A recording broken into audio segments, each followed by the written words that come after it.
오늘 우리에게 주신 하나님 말씀은 시편 100편입니다. 시편 100편 1절부터 5절까지 말씀 한 목소리로 읽겠습니다.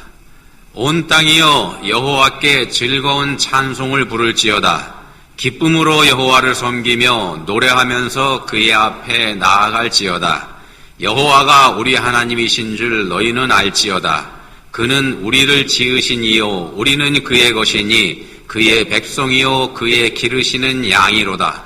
감사함으로 그의 문에 들어가며 찬송함으로 그의 궁정에 들어가서 그에게 감사하며 그의 이름을 송축할지어다. 여호와는 선하시니 그의 인자하심이 영원하고 그의 성실하심이 대대에 이르리로다. 아멘. 네, 하나님께서 애굽의 왕 바로에게 모세를 통해서 하신 말씀 간단하죠. 이렇게 말씀하셨습니다. 내 백성을 보내라. 그들이 나를 섬길 것이니라. 간단하고 단호하게 이런 명령만 하십니다. 구구절절 설명하지 않으십니다. 이런 명령이 출애굽기에서 7차례 반복이 됩니다. 이 세상을 창조하신 창조주 하나님이시기 때문에 이렇게 명령하실 수 있죠. 이런 명령을 얼마든지 누구한테든지 어디서나 내릴 수 있는 분이 우리 하나님이시죠. 하나님이시기 때문에 그렇습니다. 근데 한번 생각을 해보십시오. 이게 바로의 입장에서는 이 말씀이 어떻게 들렸을까? 바로의 입장에서는요. 당시 세상의 유일한 초강대국이 바로 애굽이지 않습니까? 그 애굽 제국의 황제입니다. 스스로 자기가 신이라고 주장하는 그런 사람이고요. 애굽의 황제들은 전부 다 자기가 신이다 이렇게 주장을 했습니다. 그런 막강한 권력을 가지고 있는 사람이죠. 그걸 또 다른 사람들은 부인할 수 없는 그런 상황에 있던 사람입니다. 이 사람은 명령을 내리는 사람이지 누구한테 명령을 받거나 듣는 그런 사람 아닙니다. 그런 사람한테, 그런 바로에게 모세와 아론이라는 사람이 나타나가지고 이렇게 얘기합니다. 여호와의 말씀에 내 백성을 보내라. 그들이 나를 섬길 것이니라. 자, 이 말을 들었던 바로가 이게 얼마나 기가 막혔을까요? 얼마나 기가 막혔을까? 그래서 이렇게 반응을 하죠. 근데 사실 이런 반응이 당연합니다.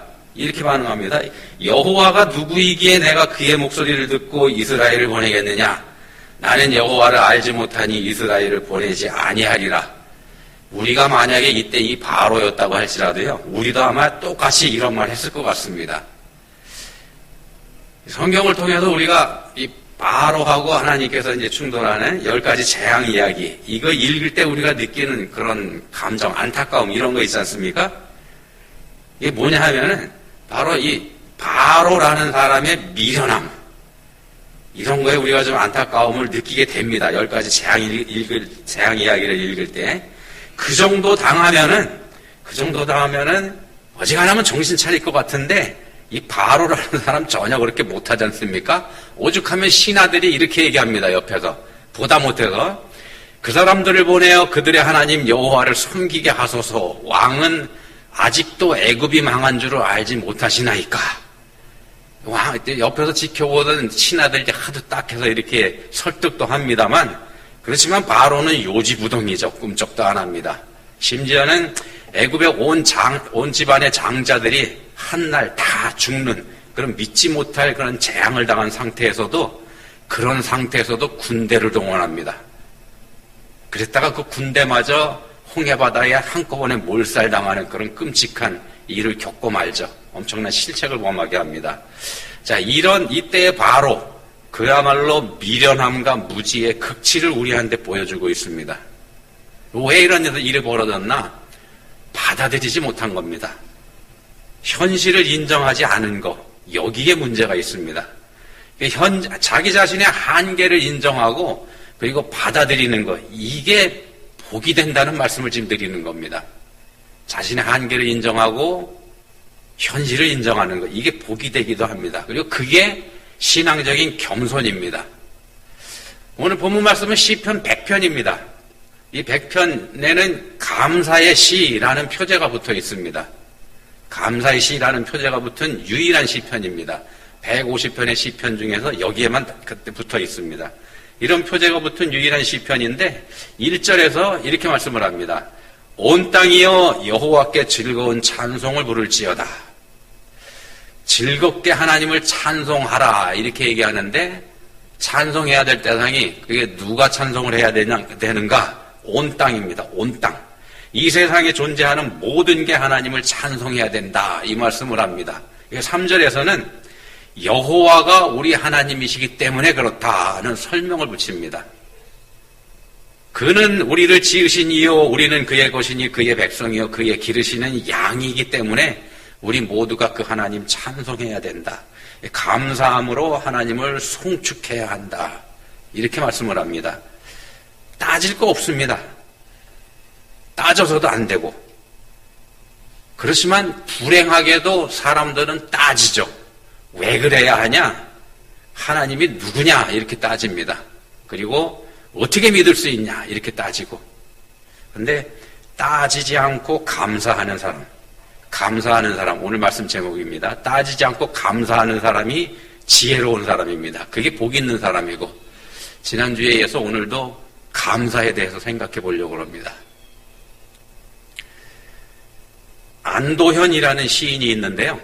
이분이 쓴 시 중에 이런 제목이 있습니다. 스며드는 것. 시 이름이 제목이 스며드는 것입니다. 바다에서 갓 잡혀온 싱싱한 꽃게, 이 꽃게가 간장게장이 됩니다. 간장에 버무려지는 거죠.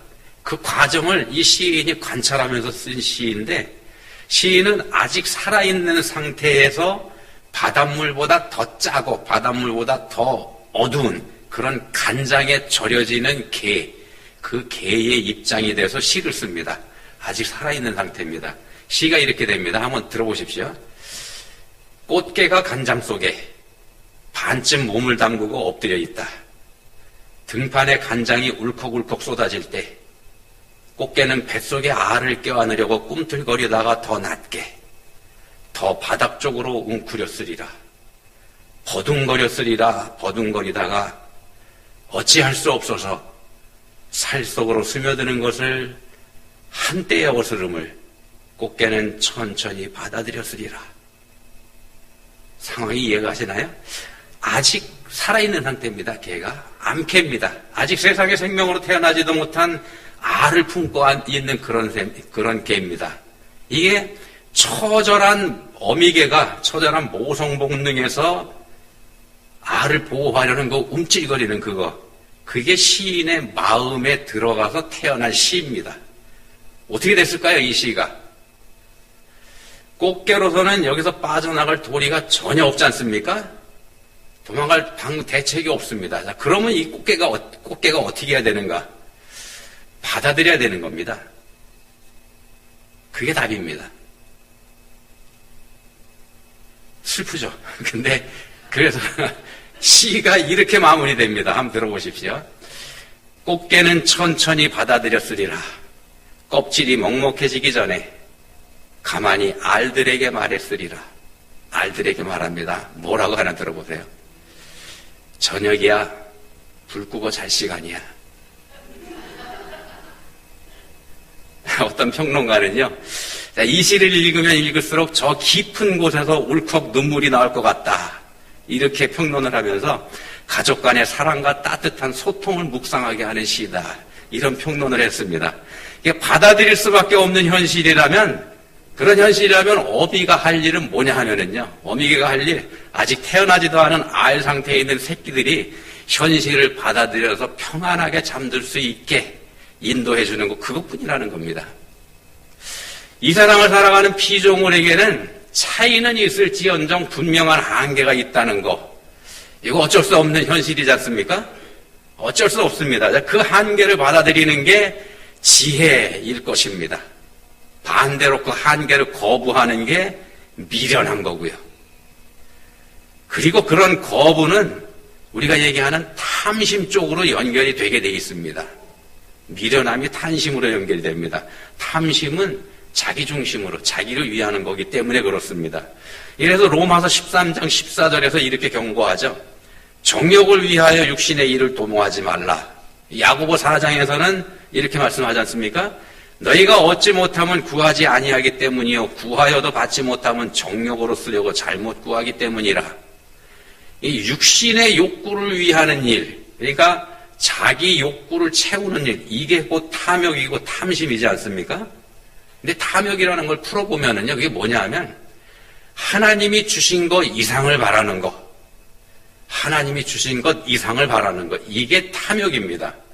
하나님이 주신 것에 만족하지 않고 불만해가지고 거기에 불평하면서 받아들이지 않는 것, 이게 탐욕이고 탐심이라는 겁니다.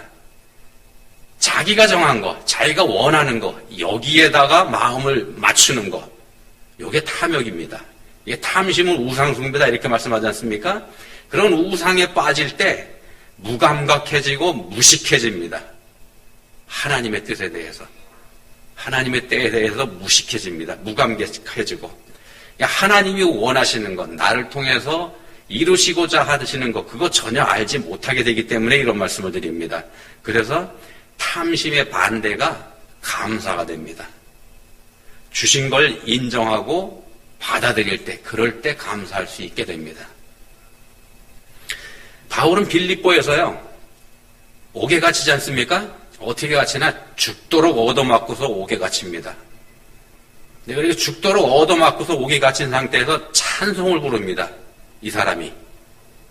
하나님 일하다가 죽도록 얻어맞고 옥에 갇혔을 때, 이 사실은 이 상태라 그러면 원망이 터져 나와야 맞죠. 우리 같으면 원망하고 한탄하고 하면 그랬을 것 같은데, 그런 상태에서 바울은 기도하면서 하나님 찬양합니다. 바꿔서 얘기하면 감사했다는 뜻입니다. 그 상태에서. 말이 안 되죠. 말이 안 돼도 그런 상황에서 감사한다는 게. 근데 바로 그럴 때 기적이 일어나지 않습니까? 그때 기적이 일어납니다. 옥토가 흔들리면서 묶어놨던 모든 게 다 풀어지는 그런 기적이 일어납니다. 기적이 일어났기 때문에 찬송한 거 아니지 않습니까? 반대입니다. 말도 안 되는 상황에서 감사하면서 찬송했을 때, 그랬을 때 기적이 일어난 겁니다. 이런 기적을 바라고 찬송한 것도 아닙니다. 사실은 기적이 일어났을 때 바울 자신도 놀랐을 겁니다. 어떻게 그렇게 할 수 있냐? 기적이 일어났는데 다 풀어졌지 않습니까? 그러면은 도망가야죠. 근데 바울이 어찌할 바를 몰라가지고 그냥 있습니다, 거기에. 도망치지도 않고. 그런 상황을 하나님께서 또 사용을 하시죠. 그 상황을 이용하셔가지고 그 감옥의 간수와 그 간수의 가족들을 구원하시지 않습니까? 이게 하나님의 역사고 지혜입니다. 자신이 처한 환경이 어떤 것이든지 간에 거기에 하나님의 은혜가 있다고 믿는 사람한테서 나타나는 게 기적입니다. 기적이라고 하는 건 믿음과 함께 나타납니다. 그냥 나타나는 거 아닙니다. 믿음이 있을 때 거기에 기적이 나타납니다. 일본의 마쓰시다 전기라고 하는 회사가 있죠. 마쓰시다 전기, 어르신들한테는 아마 내셔널 전기라고 익숙하실 거고요. 또 젊은 분들한테는 파나소닉이라는 이름이 더 익숙할 거고, 그 회사입니다. 그 회사의 창업자인 마쓰시다 고노스케 회장, 유명한 분이죠. 자수성가한 분으로 유명하고요. 겸손하게 배우는 자세를 가진 분으로 유명하고, 이분이 독실한 기독교인입니다. 이분이 이런 고백을 해드렸습니다. 하나님이 내게 주신 3가지 은혜가 있었기 때문에 내가 이렇게 성공할 수 있었다. 하나님이 자신한테 은혜를 3가지 주셨는데 그게 뭐냐? 첫 번째 은혜가 뭐냐면요, 자신은 누구보다 가난하게 태어났다. 누구보다 가난하게 태어난 게 은혜라는 겁니다. 학교에 다닐 때, 학교도 다닐 만한 형편이 안 됐기 때문에 어려서부터 구두 닦기를 해야 됐는데, 그걸 하면서 세상의 경험을 많이 했고 세상 공부를 할 수 있었다는 겁니다. 그 경험이 비즈니스에서 성공할 수 있는 그런 계기가 됐고, 이게 첫 번째 은혜고요. 찢어지게 가난한 게. 두 번째 은혜가 뭐냐 하면은 약골이었다는 겁니다. 몸이 되게 약했던 모양입니다. 물론 이제 어려서부터 먹지도 못하고 그랬기 때문에 약하기도 했고, 그래서 이분이 몸 관리에 신경을 많이 썼다는 겁니다. 항상 운동하고 절제하는 삶을 살았다.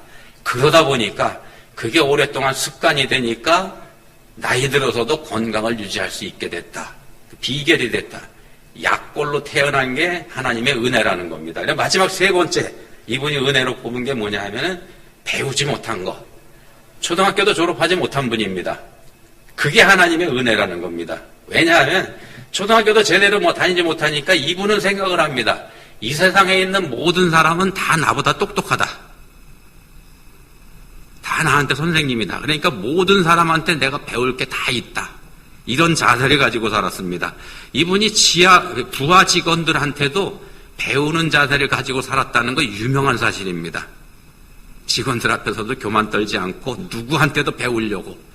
자, 이분의 이런 자세와 겸손은 자신한테 주어진 환경을 받아들인 것. 여기서부터 시작이 되는 겁니다. 자신에게 주어진 환경을 받아들인 것. 자신이 처한 환경을 소위 금수저들하고 비교하면서 원망하고 불평하고 그래서 좌절하고 그렇게 하지 않고 그 상황을 그대로 하나님 뜻으로 받아들여서 그 안에서 최선을 다하는 삶을 살았던 겁니다. 그렇게 먼저 받아들일 때 그 받아들인 그게 능력으로 승화가 돼서 나타나게 됐다는 겁니다. 그래서 이분의 별명이 뭐냐면 경영의 신입니다. 경영의 신. 그런 경지에까지 올라갈 수 있게 됐다는 겁니다. 먼저 받아들이고 그걸 믿음으로 자기가 인정을 했을 때 그때 그렇게 승화가 되더라는 겁니다. 받아들일 때 하나님의 뜻을 만나는 지혜자로 거듭날 수 있었던 겁니다. 그리스도인은요, 기도하는 사람입니다. 기도하는 사람이 그리스도인이죠. 기도하면서 어떻게 하는가?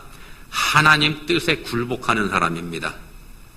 기도로 하나님을 굴복시키는 사람이 아니고 기도하면서 하나님 뜻에 굴복하는 사람이 바로 그리스도인입니다. 그래서 절망이라고 하는 건 그리스도인들하고 맞지 않는 단어입니다. 그리스도인은 절망하면 안 됩니다. 그리스도인이 절망한다 그러면은 그건 교만한 상태에 있다는 얘기가 됩니다. 이런 그리스도인은 신분이 바뀐 사람이죠. 세상의 죄인에서 거룩한 하나님 백성으로 신분이 바뀐 사람이지 능력이 바뀐 사람 아니라는 겁니다. 이 세상에 쭈그려 살 때 아무 능력 없이 살던 그런 사람이 그리스도인이 된다고 해서 엄청난 능력을 갖는 그런 거 아니라는 겁니다. 신분이 바뀌었을 뿐입니다. 능력은 언제 나오는가? 기도하고 감사할 때, 그때 비로소 그리스도인의 능력이 나오게 되어 있습니다. 빌립보 1장 12절에서 바울 사도가 이런 고백을 합니다. 형제들아, 내가 당한 일이 도리어 복음 전파의 진전이 된 줄을 너희가 알기를 원하노라. 내가 이 일을 당한 이 일이 복음을 전하는 일에 오히려 도움이 되더라. 무슨 얘기인가 하면은요, 이 빌립보서를 쓸 때 바울은 옥에 갇힌 상태였더랬습니다. 그게 복음 전파에 도움이 되더라는 겁니다. 바울이 누굽니까? 온 세상에 돌아다니면서 복음을 전하는 전도자죠. 이분이 가는 곳마다 교회가 세워졌습니다. 그런 바울이 지금 갇혀 있습니다. 이거 말이 안 되죠. 하나님이 바울 사도가 어디를 가기만 하면 교회가 생기는 그런 역할을 하는 사람인데 그 사람을 하나님이 감옥에다 가둬놨다는 겁니다. 말이 안 되는 거죠. 이제 그렇게 갇혀있는 상태의 바울을 그냥 내버려 주신다는 겁니다. 하나님이. 이게 말이 안 된다는 겁니다. 사람들 생각에는. 모든 사람들이 다 그렇게 생각하고 있을 때 바울은 지금 전혀 다른 말을 하는 겁니다. 자신이 갇혀있는 게 도리어 복음 전파의 진전이 된 줄을 너희가 알기를 원하노라. 옥에 갇혀서 아무것도 하지 못하는 그 상태가 오히려 복음을 전하는 일에 더 도움이 되더라. 다른 사람들을 보지 못한 걸 바울은 봤기 때문입니다. 그런 흐름을 읽은 거죠. 받아들인 사람에게서, 현재 상황을 받아들인 사람에게서 나타나는 지혜이기도 합니다. 자신이 갇혀 있으면서 이렇게 보니까 밖에 있는 동역자들이 더 열심히 뛰더라는 겁니다. 바울의 몫을 커버하기 위해서. 그럴 수밖에 없었고, 심지어는 바울하고 일종의 경쟁 관계에 있던 그룹들, 말하자면 복음을 전하는 일에 은근히 경제심을 갖고 있던 그런 사람들도 더 열심을 내더라는 겁니다. 왜냐하면 바울을 앞질릴 수 있는 조로의 기회니까. 바울이 갇혀서 아무것도 못하지 않습니까? 근데 더 놀라운 거는요, 바울이 갇혀있는 그 감옥 안에서도 역사가 일어나더라는 겁니다. 로마 감옥에 갇혀 있지 않습니까? 로마 감옥은 황제의 직할구역입니다. 그렇기 때문에 황제의 시위대에서 관리하는 게 로마의 감옥입니다. 바울을 감시하기 위해서 시위대원들이 번갈아서 왔다 갔다 합니다. 번갈아서 왔다 갔다 하는데 이게 그 사람들한테 복음을 전하는 놀라운 기회가 되더라는 겁니다. 황제 시위대원들이 어떤 사람들인가 하면은요, 장차 로마의 중심에서 일할 엘리트들입니다. 인재들이죠. 그런 사람들한테 복음이 전해진다는 건 로마의 심장부에 십자가를 갖다 꽂는 거하고 똑같다는 겁니다. 결국 로마라는 나라가 기독교 국가로 거듭나게 되지 않습니까? 받아들인 사람한테도 그런 게 보이더라는 겁니다.